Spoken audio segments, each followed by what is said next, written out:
Okay, step 1, water. Step 2, a Skittles packet.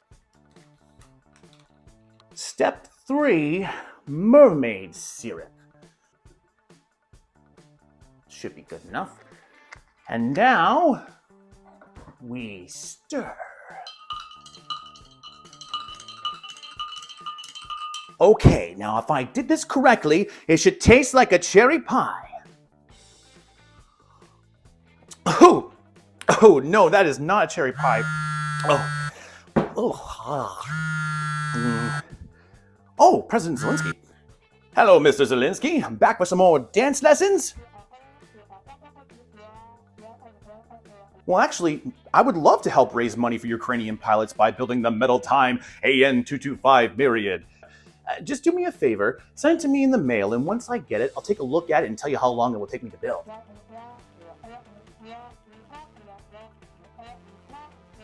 You guys gotta stop doing that. Let me get to it. Well, looks like we're building an aircraft. Roll the intro.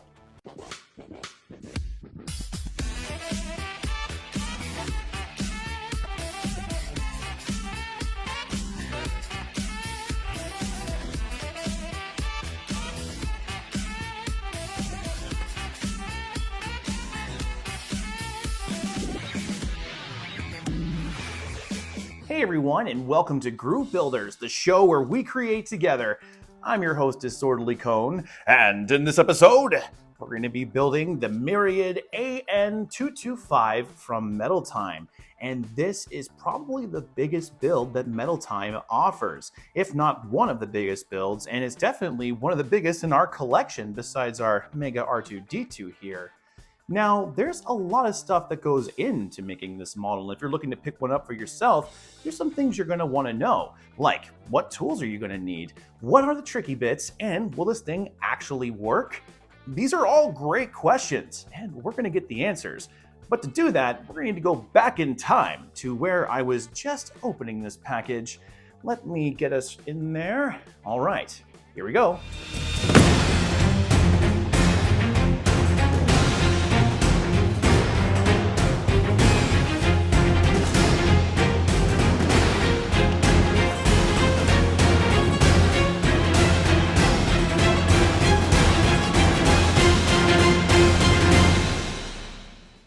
And boom, there we have it. Everything that comes in our Ukrainian Dream kit from Metal Time. There's quite a lot here. Starting off with our metal, you can see it comes in this. Aw, isn't it cute? There's so much hope and optimism roped behind that little bow tie right now. He has no idea what he's in for. And he did look at the back of the box. It did say it was one of the hardest 3D metal models that Metal Time has to offer. But, he thinks that he can just truck right through it just like any other 3D metal model. That's not the case. However, this is probably one of the best package models I've ever seen in our hobby. Metal Time really does go out of their way to make sure this is an experience, and they have a real appreciation for the hobby at large. It's just such a great packaging job. Now, I know we're all about jumping around and we all have places to go, so we're going to cut right to the point here and get to what tools you are going to need to build this kit. Now, inside we get a pair of pliers, which are great for shaping and bending all of our pieces. They're also great for getting our pieces out of our little sheets of metal. You can use some nippers to get them out, but by doing this, you're most likely going to damage your nippers, and that's because the metal here is a lot thicker than our traditional 3D metal model metal. Now, keeping this in mind, once we get our pieces out, we need to make sure that they're completely smooth so that everything works well together. The way we do this is with a rasp. We use that rasp to just rub it back and forth to get a really smooth edge. And once we have these really smooth edges, we can begin to build our model. But I can't say this enough. It's really important to make sure all of our pieces are super smooth so that they work well together and don't get hung up when everything's trying to move later on down the road. The next thing we're going to need is something to help us with cylindrical details. I recommend either a hand mandrel set, a dapping set, or some really big markers around your home that can help you achieve these different shapes. Next, we need a table with a mouse pad on it. I know this sounds silly, but that mouse pad has just enough give for us to be able to bend some of our bigger pieces a lot easier than just trying to do it on a table. Finally, you're going to see me throughout this video using a tool called the Bender 1.0. Now, this is a tool that I designed for myself and had on sale for a little while. It's currently out of stock. I'm looking to restock it, but I'm also wanting to upgrade this tool, so I might wait and get this completely where I want it to be before offering it to you. If you would like to use something similar to this at home, I recommend using a strong clip, a mini vise, or anything that can be used to actually hold onto the piece and allow you to be able to bend it in any direction. With all that being said, keep in mind, these are just our recommendations and you really don't need anything but the tools that come in the kit to be able to build this model. It just makes it a lot easier when you have these other tools to get some of those more difficult details. All right, enough blabbering. Let's go to the cool part where we are taking the pieces out of our model. Cue the cool music.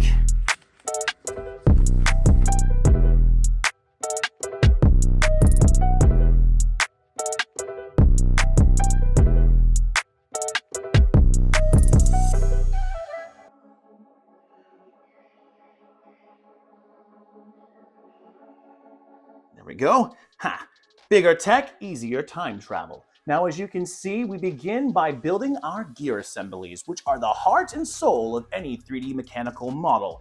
It's really important that we make sure that every one of our shafts and gears are super smooth and work together. We also need to ensure that we're using the right gear in the right assembly. And we do that by taking a look at our instructions and seeing the patterns that are on our gears and matching those to the parts that we're using on our assembly.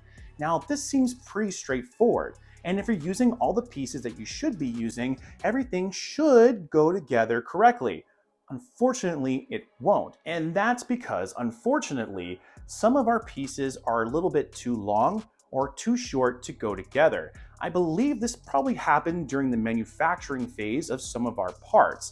And so you will need to clip these parts or shave them down in order to be able to have them fit correctly together. This is a little bit of a caveat, and I hate that this happened, but I don't necessarily blame Metal Time for it. Sometimes when we send plans out with certain specifications, we'll get one back and we'll look at it and it'll go together perfectly. But then when we get a mass production of them made, sometimes little errors can appear, and I do believe that that's what happened here. It's not a complete game ender, and Metal Time is aware of it, and I do believe are addressing this in all future models. But if you do run into this issue, it is important to know how to fix it. It really just comes down to shaving some of our metal off in order to be able to have our pieces fit together. Really try to double check and make sure that everything runs smoothly before moving in and closing any of our parts off, either in the stand or in the plane itself. If things are stuck before you assemble everything together, if your gears aren't moving seamlessly, then that's already a problem, and it won't get better the more you build. I know from experience.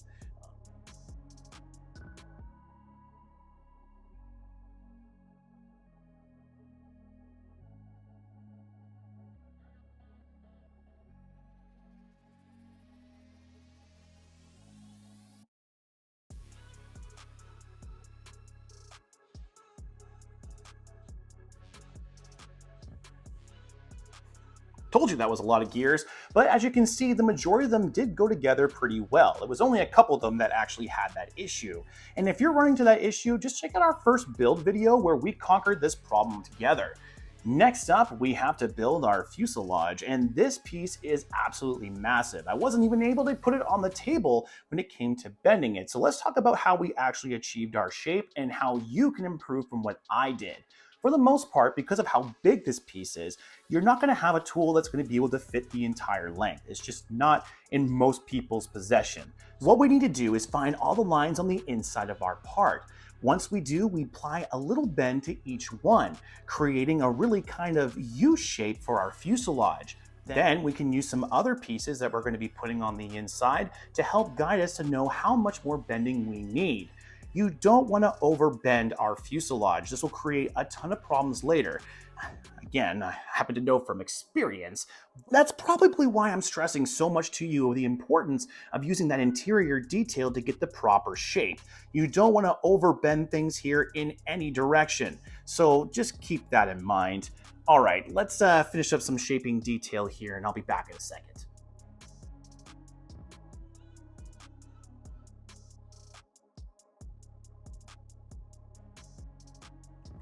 You thought we were done with the gears? Nope. This is actually some of the harder parts when it comes to our gears because we're putting everything into place. This is where we want to make sure everything works smoothly. Take your hand and run them across the gears a couple of times. See how I do it there? This is where I'm still thinking that everything's glowy. Everything's peachy right now because it moves so silky smooth. Yours also needs to move silky smooth like this, and if it doesn't, check to make sure that the gears are in the proper orientation. There is a wrong way to put them in, and you also want to make sure that those long shaft gears are in their proper place too. They might look the same, but actually one of them is longer than the other, and if they're not in the proper spot, you'll see a lot of skipping later on down the road. Okay, let's continue on putting everything in place here, and I'll be back in a sec.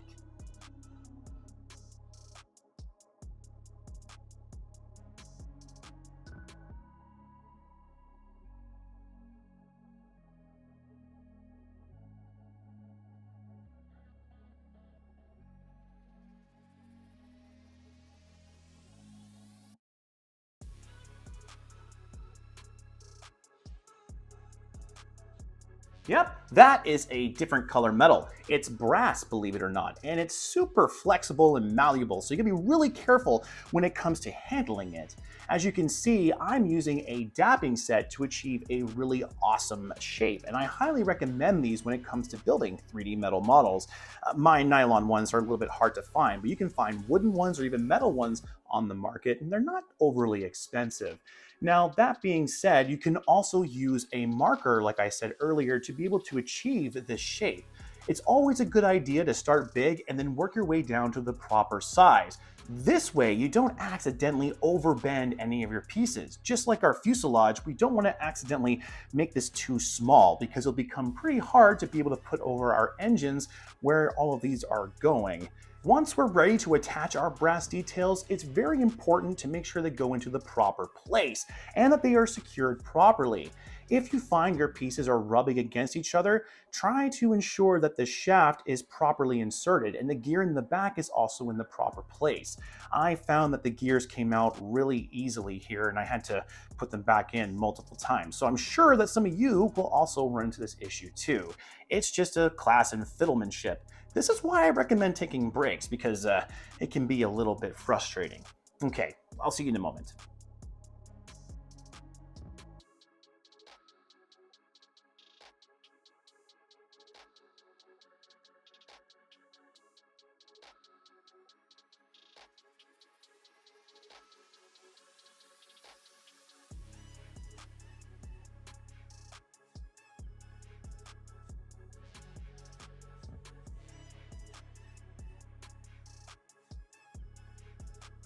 There we go. Putting the top piece onto our Myriad. Now this might seem easy because it's really only two pieces going onto the plane with some detail. However, because everything has to kind of line up here, it can be super tricky to put these two pieces into place. I highly recommend taking your time here and not overstressing any of the details you've already put in place to get these guys in the right spot.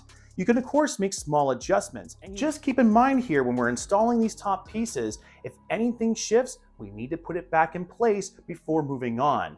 It gets really hard to do any kind of work with these gears on the inside past this point. So make sure everything is in its proper place and moving smoothly before attaching these two pieces.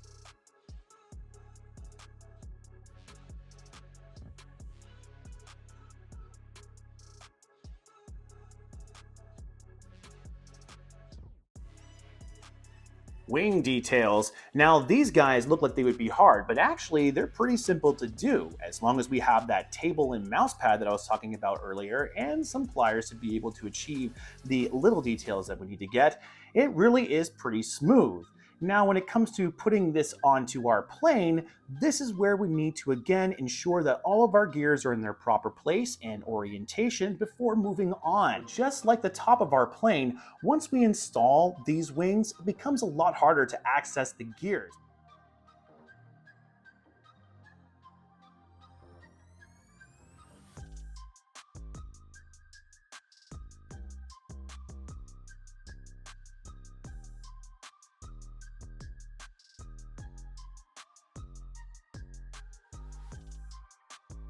Our plane is not looking too shabby if you ask me, but now we move on to something a little bit harder. The wheels, if you will. These wheels are a little tricky because the instructions here are a little bit unclear about how you're supposed to bend these together. It's important to understand that we're building two different sets of wheels, and they need to be bent opposite of each other while fitting together as well. I know that sounds confusing, but as you can see, yeah, see, it's a little bit easier to see than to explain. I think that's why maybe the depiction of this in the instructions was a little bit unclear, at least to me. I know that everyone views things a little bit differently, and that's why I say that if I can build these models, then you can too. Getting back to this though, you can see that I actually placed these on the wrong place, and that's because they're supposed to go up a little bit higher here. I did go back and correct this, but it's important to keep in mind that when we're building this model, we need to double check all of our connections and where we're placing things. Otherwise, we're going to make mistakes like this, and sometimes you really don't know you've made a mistake until either something doesn't work or you can't connect something later on down the road, or the whole model blows up, which is not a good thing. We don't like models blowing up. Our cockpit. Now this is formed very similar to how our fuselage was formed. This one though has a lot more pieces that we're putting into place. Like our fuselage though, we need to make sure that every piece of metal that has a little bend in it is actually bent. And once we do that, we can actually get a pretty good shape and understanding of how the fuselage comes together. Once we have all of our outer pieces slightly bent, we can then use the interior pieces of our fuselage and bring them together. Then we can make small little corrections inside of our cockpit to get a really nice looking piece. And I think we do a pretty good job here.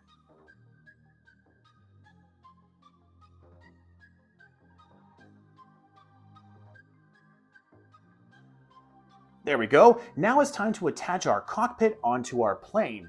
One thing to keep in mind here is that the little hinge system might need to be rebent once you try putting it together. You can take a look at it real closely and see how the whole system works. And once you have a good understanding of how it works, you can take your pliers and rebend some things to make it a little bit smoother. Overall, I found it to attach pretty well, and it locks into place, which was quite surprising to me. Okay, let's see how this whole thing ends.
Oh, hey, you're back!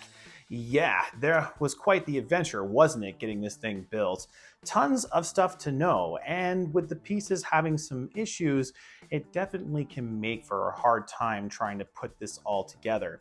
I said it multiple times and I'll say it again. You definitely want to take your time when it comes to building this build. It's absolutely huge, and the pieces that we're dealing with need to be built to a very precise measurement and clearance for them all to work correctly. I guess now it's time to go ahead and see if this whole thing works. So what we're going to do first is I want to show you how this little front piece here works. It's just a little mechanism on the front that you open up, if I can do that. Are you caught? Yeah, you're caught. Okay, so this was one thing I did say that was kind of a thing. I would have loved to have this to have like a release switch on the outside. Otherwise, you have to press this little piece of metal. Come on. Oh, she popped back in place. There we go. And now we can display our plane open, which I think is super cool. Like again, It has two locking mechanisms, one on top to keep it open and then one to keep it closed. If you push it all the way in, it will lock. If you push it all the way to the top, it's going to lock. Now, that lock comes off a lot easier than the bottom lock, but if you don't lock it, it has like a weird little off thing. So keep that in mind if you're wanting to display it. I do think that I could place the switch on the other side, and that might make for an easier time opening, but I've left it like this for right now because I like the way that this locks in place. Okay, now let's get to the turning of our gears. The model sits on top of the base, and the base contains the spring, which is our powerhouse, and it connects to the entire plane and to our engines. If everything works correctly here, you should see everything spin.